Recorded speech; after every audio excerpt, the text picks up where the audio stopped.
நம்மளால போராட முடியும் என்று கூறிக்கொண்டு இதையெல்லாம் ஞாபகம் வச்சுக்கங்க. நீங்க எல்லாம் சேர்ந்து மாம்பழத்துக்கு அன்னைக்கு ஓட்டு போடுற அன்னைக்கு ஞாபகம் வச்சு மாம்பழத்துக்கு காலையிலே போட்டுருங்க. என்ன நடக்கும், இந்த வாரம் எல்லாம் ஜரூரா கைத்தட்டி எல்லாம் சந்தோஷமா இருப்பீங்க. கடைசி 2 நாள் அப்படியே கிராமத்துல உழுவாங்க. எல்லாரும் என்ன பண்ணுவாங்க, எதையாவது பணபலம், ஆட்சி பலம், அதிகார பலத்தெல்லாம் உங்க மேலதான் காட்டுவாங்க. பாவம் ஆச்சு, நீங்களும் பயந்து போய் ஐயோ அன்னைக்கு வந்தாங்க, நம்ம பசங்களுக்கு வேலை வேணும், நமக்கு 10% வேணும், டாஸ்மாக் எல்லாம் மூடணும், ஒரு 4 ஓட்டு இவங்களுக்கு போட்டுருவோம், மாம்பழத்துக்கு பிரிச்சு போட்டுடலாம், காசை வேற இது வாங்கியாச்சு, என்ன பண்றது தெரியல, பிரிச்சு குடும்பத்திலேயே என்ன ஆயிடுது, பிரிச்சு வேற போட்டுறது. நடக்குதா இல்லையா? நடக்குது. அததான் பண்ணாதீங்க. பண்ணி தானே இன்னைக்கு இப்படி இந்த நிலைமையில இருக்கிறீங்க.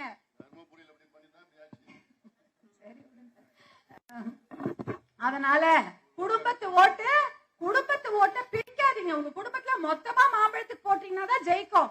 பிரிச்சு போட்டுறதுனால பணத்துக்கு ஒரு ஓட்டு,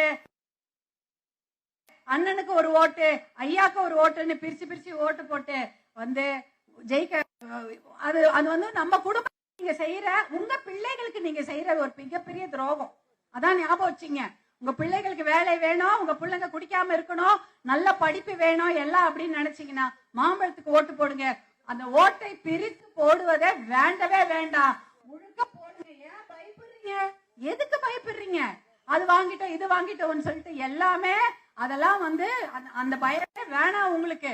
ஒழுங்கா ஓட்டு போட்டீங்கன்னா மொத்த குடும்பமும் சேர்ந்து மாம்பழத்துக்கு ஓட்டு போட்டீங்கன்னா நம் குடும்பத்து பிள்ளைகள் நன்றாக இருப்பார்கள். இல்லனா இடஒதுக்கீடு தர முடியாது, வேலை கொடுக்க முடியாது, படிப்பு தர முடியாது, குடி மட்டும் தான் கொடுத்து ஓட்டு போடுற ஜனங்களாவே உங்களை வச்சிருக்கோம்னு சொல்லிட்டு எல்லாரும் நல்லா அழுத்த திருத்தமா சட்டசபையிலே சொல்றாங்க. அதனால அதெல்லாம் ஞாபகம் வச்சுக்கோங்க. நாம் மாம்பழ சின்னத்திற்கு ஓட்டு போட்டு நீங்க இந்த வேட்பாளரை ஜெயிக்க வைக்க வேண்டும் என்று அன்போடு, பாசத்தோடு, உரிமையோடு உங்கள் வீட்டு மருமகளாக, உங்கள் வீட்டு மகளாக, உங்கள் வீட்டு பிள்ளையாக நாங்க கேட்டுக்கிறோம் என்று கூறிக்கொண்டு விடைபெறுகிறேன். நமது சின்னம் பெண்களின் சின்னம், நம் பிள்ளைகளின் எதிர்காலத்திற்கான சின்னம்.